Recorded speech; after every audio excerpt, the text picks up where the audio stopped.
We'll start with Jesus paid it.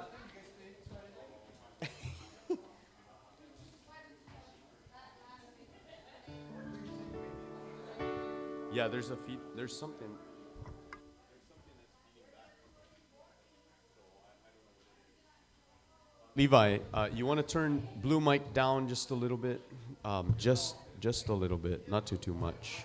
Just a little bit. We'll get started here in a second. Good morning, Church Ohana. Yeah, that's perfect right there. And then you ready, Levi? 1, 2, 1. We'll start with.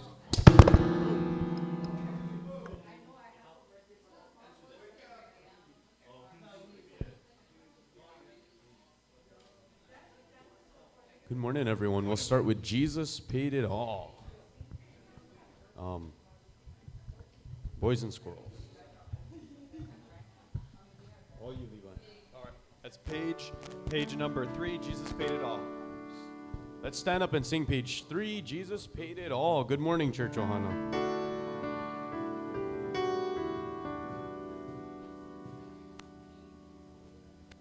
Yeah, go ahead.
Uncle Dave, can you pray first? Thank you, Lord, for another wonderful day. We're so happy to be able to be here in your house, singing your praises for all the blessings that you have given us. Thank you in Jesus' name. Amen. And you may be seated. Come on, you could turn off that slide, that projector. We don't need that right now. And then that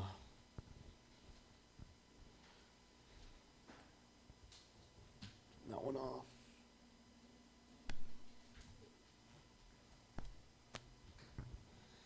Man, Sundays are always crazy. Seems like there's so much going on Sundays. You guys got yours off? Turn it off. Perfect. Aha.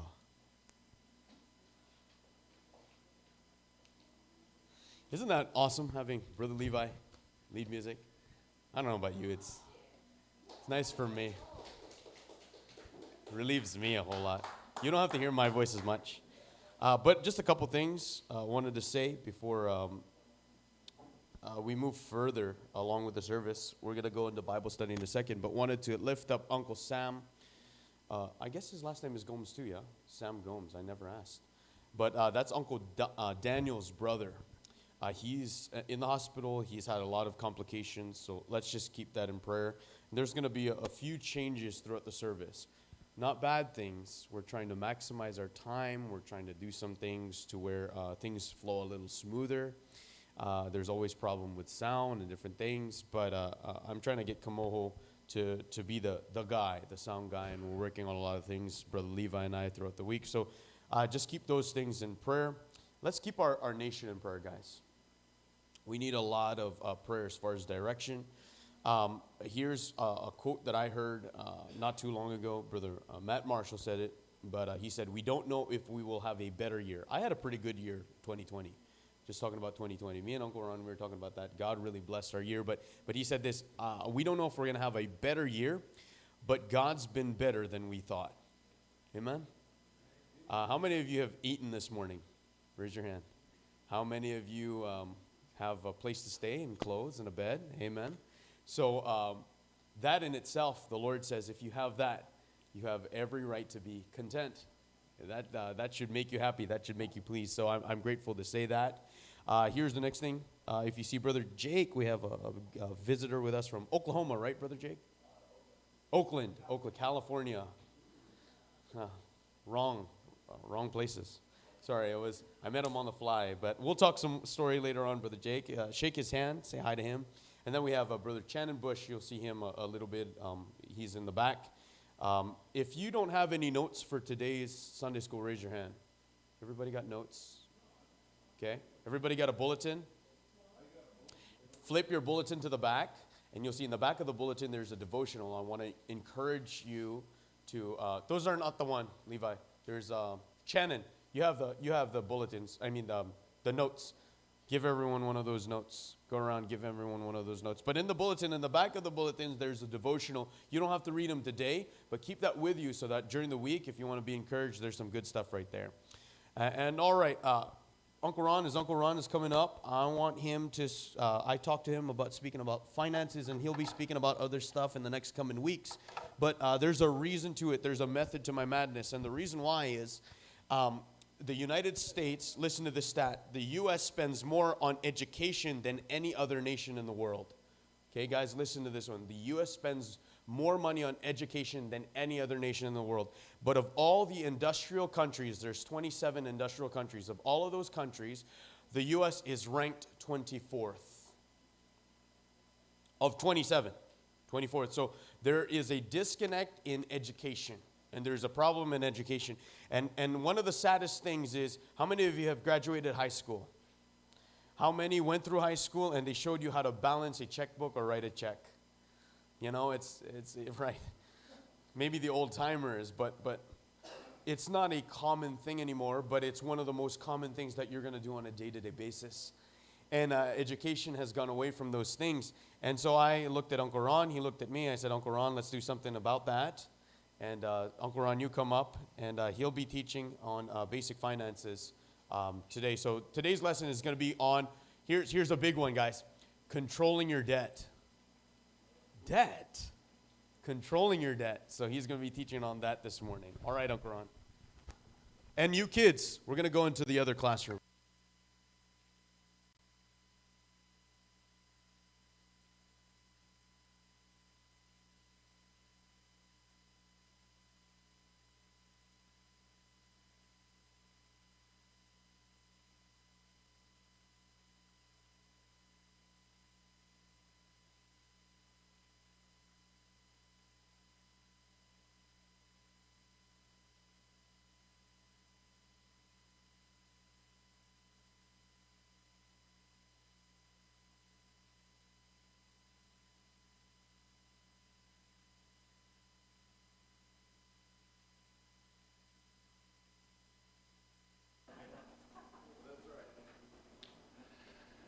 So Pastor Ram asked me if I would talk about finance, and that's really what I've done most of my life. I've taught investment classes for 31 years at university. I also have had my own online talk show for 40 years, and people call in about questions about finance. Currently, I have a website that it's a non-profit website. It's called letsmakemoney.ca.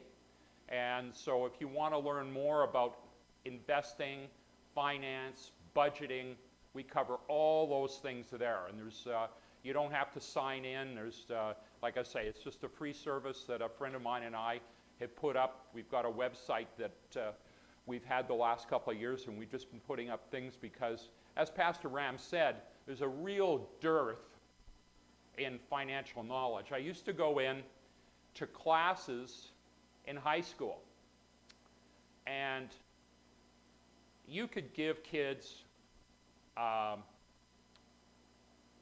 their bank statement, and they wouldn't know how to balance it. They wouldn't know that you subtract it when you write a check, and when you get a deposit, you add it.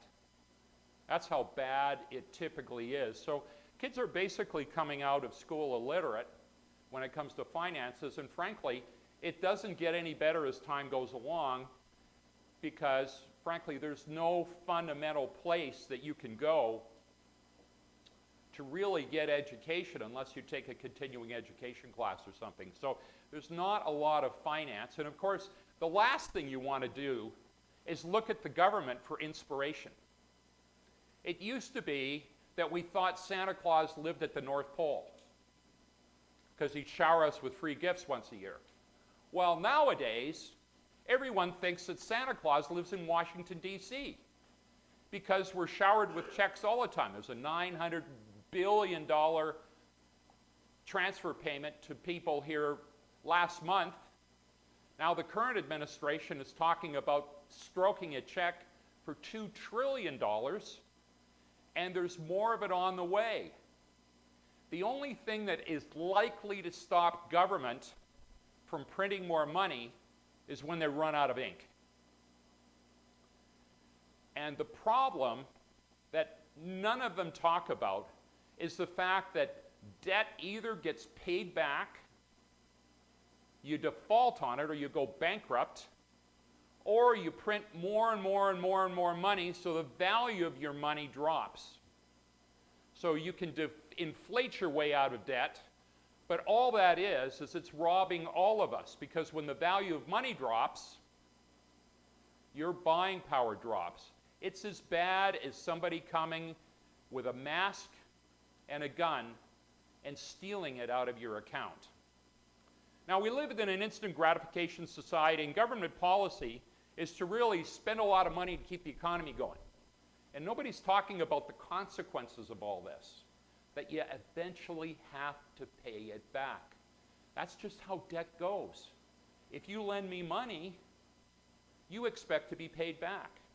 I remember a number of years ago, I had a client who was a nice lady. She was a doctor, and she had a very nice portfolio.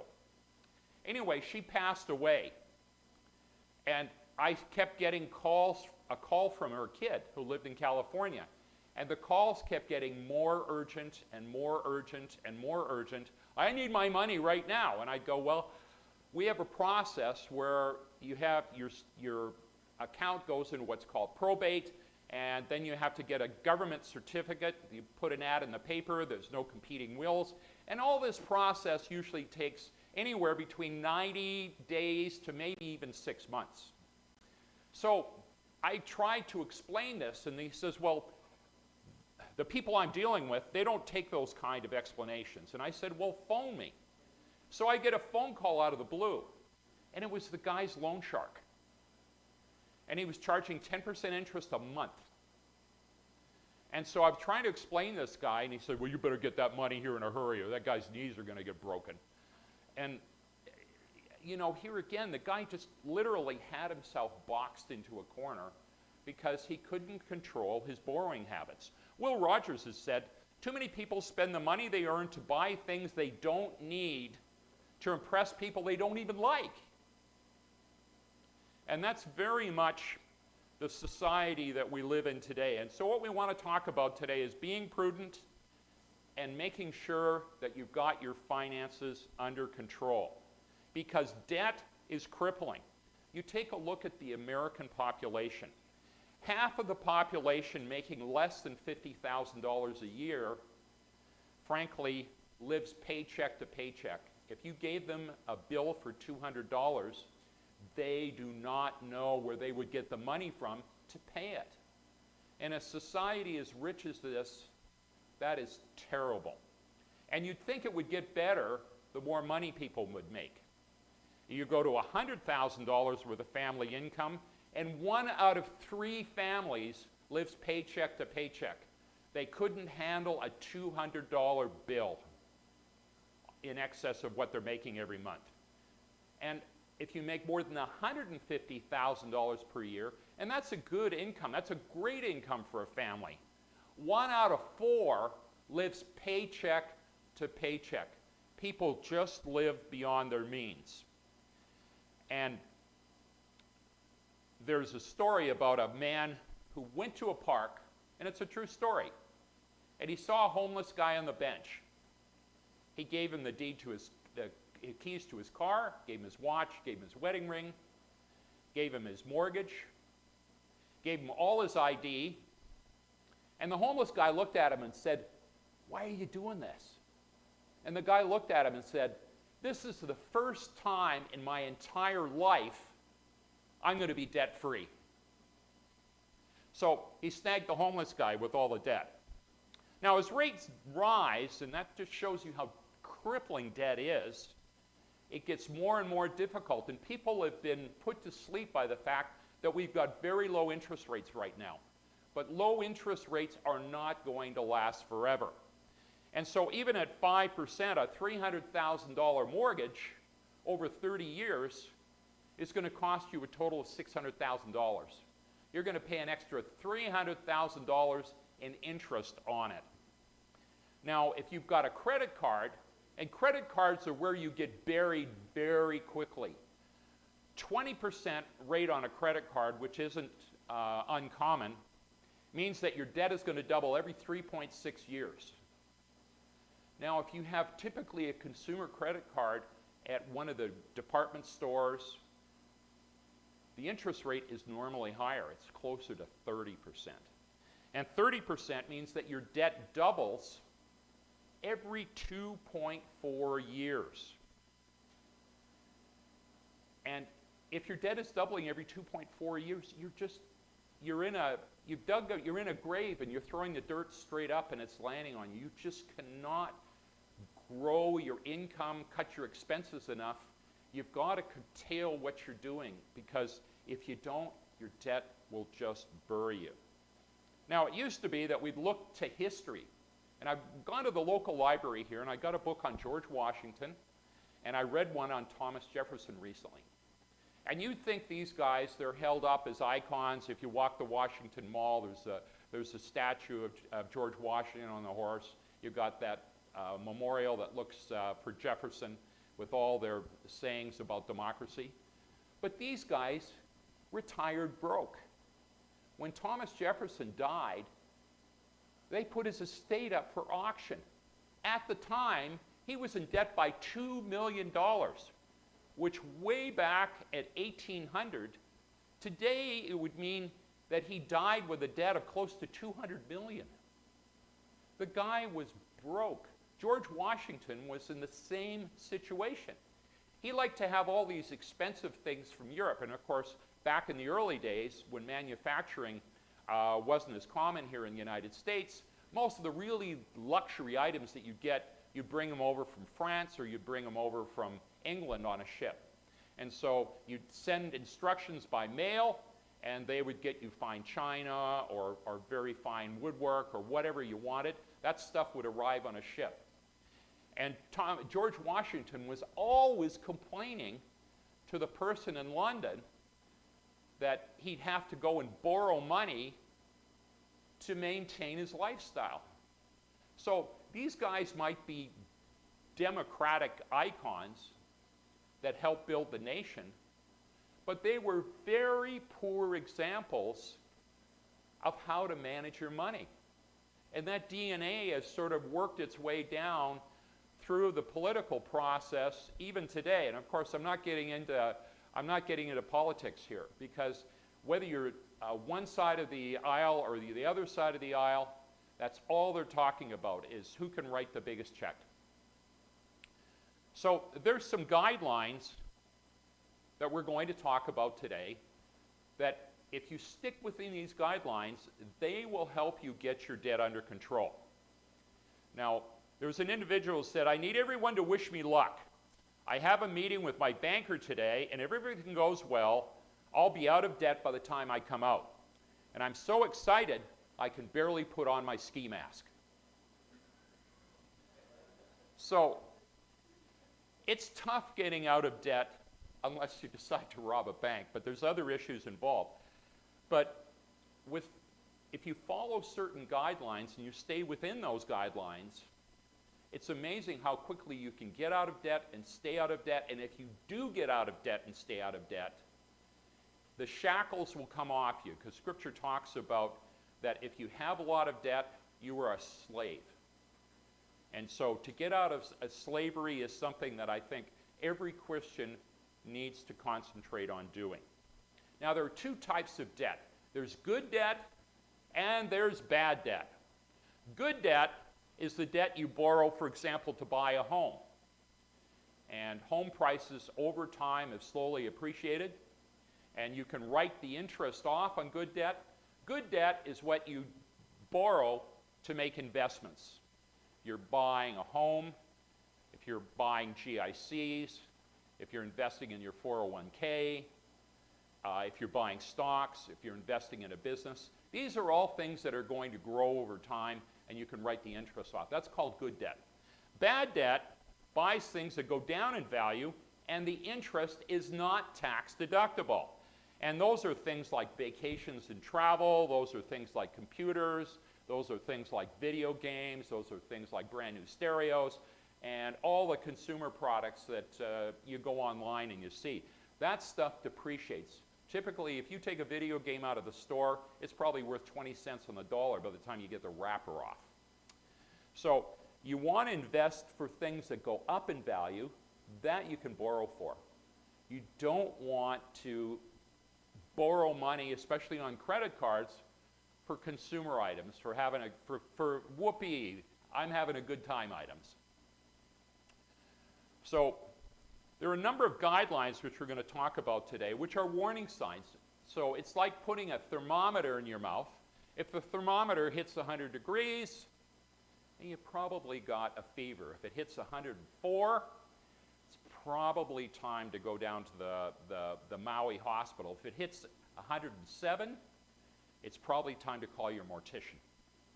So what these guidelines are designed to do is they're a thermometer to help you test your financial health. Now, debt to income, that's how much income you have to service your debt. And 36% or lower is generally considered a pretty good credit rating. So if you're checking your credit rating, if your total debt service to income is 37 to 43%, then your credit rating goes. If it goes higher than that, it goes. It's like the toilet flushing, you know, as it spirals, as it heads down the drain.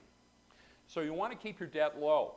So every once in a while, look at how much debt you have to how much income you have. And that should not get above 36%. It should be lower. In fact, the lower it is, the better off you're going to be. I got out of debt when I was 40 years old. And I've stayed out of debt since I was 40.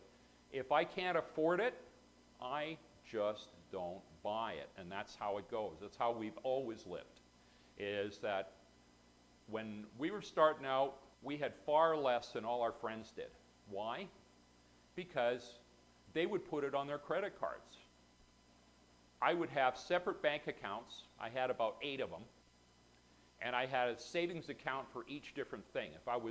If I wanted a stereo, I had a stereo savings account. If I wanted consumer items, so if I could eventually afford them, it's nice having a stereo. I'm not saying you shouldn't have any of those things. But to pile up massive amounts of debt you're paying 30% a year on is going to kill you. So those kind of items, vacations, things like that, we had a vacation account. Whatever we could save, that's what we spent on our vacation. That was it. So you want to set up various bank accounts for your savings and save for stuff that's consumer items. Nothing wrong with spending money and enjoying life, but you just don't want to get yourself head over heels in debt to do it. Now, home mortgage and debt guidelines, it's generally recommended if you're buying a house that you don't pay more than 3 times your annual salary for a house. Now, my kids, especially, we live in a very high-cost region of the country. We live in British Columbia, which has inflated real estate prices much like the Hawaii does. And it's very much like Los Angeles or San Francisco. So for a kid to buy a house, they're not going to buy a house right away. They're probably going to be able to afford a condo, 500 square feet. So that's where you start. Or you move out into the hinterland and commute every day, or take the train in every day, and you buy maybe a trailer, or you buy one of these tiny homes. Pay it off, and then expand as you go along. So you do it a little bit, you take it off in bite-sized chunks. A good friend of mine who's helped me write a couple of finance books, his daughter, who just got married, forked out $900,000 with her boyfriend to buy a house in Toronto. And she's 31. And so she was asking me about it, and I said, you know, you're crazy buying a home for $900,000. If the economy slows down a little bit, and she has a job with a social media company as their lifestyle editor. And I said, do you know how precarious your job is, for number one? And if you lose your job, you're going to have, the bank's going to foreclose on you. They usually give you about 90 days grace, and with COVID, they've been pushing the envelope a little bit. But do you know how quickly you're going to bite the dust financially? Because I said, don't you remember back in 1990? Toronto real estate prices dropped by 40%. And they didn't recover until 2013. Or 2005, sorry. It was 15 years before they recovered. And even home prices could go down. So you don't want to get yourself so far stretched out and make it so precarious that it's a high wire act for you. You know, start with a $400,000 or $300,000 or $200,000 place and slowly work your way up depending on what your income is. So no more than 28% of your income should be dedicated toward servicing a mortgage and on your home. So we're talking 28%. That includes utility bills, that includes your taxes and things like that. Because you need a little bit left over to eat. You need a little bit left over to help you buy books so your kids can go to school. Now with car debt, and this is where so many people get themselves into trouble. The average car loan today is 8 years. And at the 8-year point, the debt on the car is 15% higher than the value of the car. You know what they're doing? The banks are just rolling that over and adding that on to the cost when you buy a brand new car. And of course, now you're way underwater before you even start. You buy a new car with no money down, you get the $2,000 from the one you didn't pay off, get added onto the principal, and this just digs you deeper and deeper and deeper and deeper. So an average vehicle depreciates 19% the first year, and the next 2 years it depreciates 15%. So by year 3, it's down 35%. I guarantee you, by year 3, you haven't paid off 35% of your loan. And if you look at the 24-10 rule, because more people get themselves in trouble with cars, I think, than with anything else.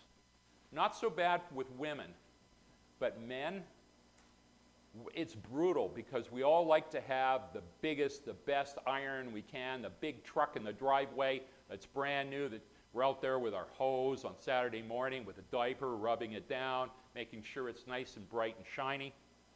But if you can maintain financial stability, it simply means that when you're buying a car, you put 20% down, you take a loan of no more than 4 years, and you cap your payments at 10% of your income. You do not spend more than that. So if you can't afford it, it just simply means you're going to have to buy less car. Instead of a Porsche 911 Turbo 4S, you're going to have to maybe get the Cayman so that you can afford it. Now cars, it's like flushing the toilet on value, but some of them are worse than others. If you have an SUV or a truck, typically their value drops 37% in the first 5 years. But if you go with a European exotic, BMW, Mercedes, Audi, so you go with some of the European exotics, the average car in that group drops 67% in the first 5 years. So especially if you're buying new, it's going to kill you. Vehicles that drop far less, especially even after 3 or 4 years, you can get a vehicle almost 40% cheaper, and if you look, you can find one with low miles. European cars are expensive to maintain. I see so many kids that go out and buy themselves a European car that want to drive a Mercedes-Benz while they're in high school. And of course, the first time the clutch goes, to replace a clutch on a Mercedes, hyperventilate, $5,000, maybe more. If you're replacing the clutch on a Honda Civic, well, maybe $1,800. So the cost of repairs, usually the first repair that comes along, you see the car listed in the paper because the kid can't afford it. The maintenance costs are higher than the car. So when you're looking at cars, the one thing you want to do, especially if you're buying new, and I don't recommend anybody buys new these days, is look at the total cost of ownership. And your total cost of ownership is going to include depreciation. So if you've got a car that goes, you have to sell it eventually and buy another one, well, your total cost of ownership is going to be way higher than if you buy something that appreciates less. So let's talk about student loan guidelines. The average student loan today is $32,371, and the kid graduating from school is going to take 20 years to pay it back. In other words, they're going to have a massive load on their back before they even start. So what you want to do is, the student loan rule says that the debt a student takes on to get their education should be no higher than their annual income. This means if you decide to become a teacher, you probably want a student loan that is less than if you're going to become a doctor. You know, if you become a doctor and you're making $500,000 a year, you can afford a higher student loan. But so many kids, because they want to get away from their parents, well, I'm going to university in California or San Francisco or New York so I can experience what it's like being on campus. Well, with our 4 kids, they all lived at home when they went to school. And even then, some of the programs, you didn't really need to differentiate yourself for the first couple of years. We had kids that were at home that were taking classes online. Why? So that they could live at home. All 4 of our kids were able to graduate with an undergraduate degree and had no debt. And so they worked during the summers, they worked at Christmas, and they lived at home. And we bought an old community car that they shared to get back and forth to school, but they graduated without debt. Now, one of my sons has a girlfriend that has got an undergraduate degree in gender studies. And then she got her master's degree in social justice. So she spent 8 years going to university so far, and she sat down and talked to me, and she's amassed a lot of debt. And she did it at some of the Ivy schools in California. So she's got debt up to here. And frankly, with the degree she has, she couldn't find a paying job if she had a seeing eye dog. There are no jobs available for a master's degree in social justice. Unfortunately, but that's reality. So many kids graduate with degrees that don't get them anywhere. My advice is that if you've got something that you're really passionate about, make it a hobby. Study it on your own. You have time. Spend some time studying something that you're really passionate about. If you're going to school, focus your education on something that will give you a paying job when you get out.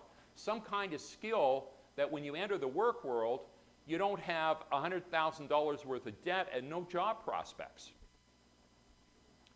Now, there are spiritual actions that you can take. And the first one is to ask God for contentment.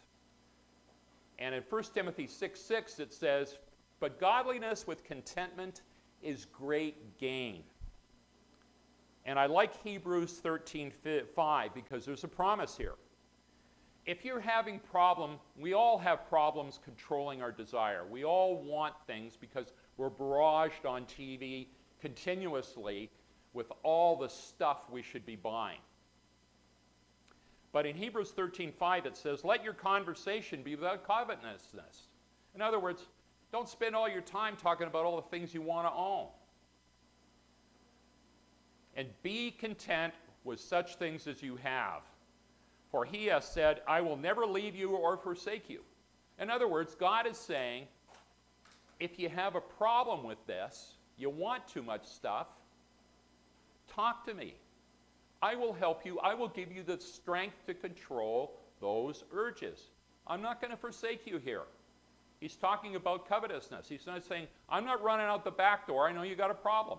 I'm here to help you with it. But you got to ask. Now, here's some of the quick physical actions that you can take. First of all is you need to sit down and reach a consensus with your mate.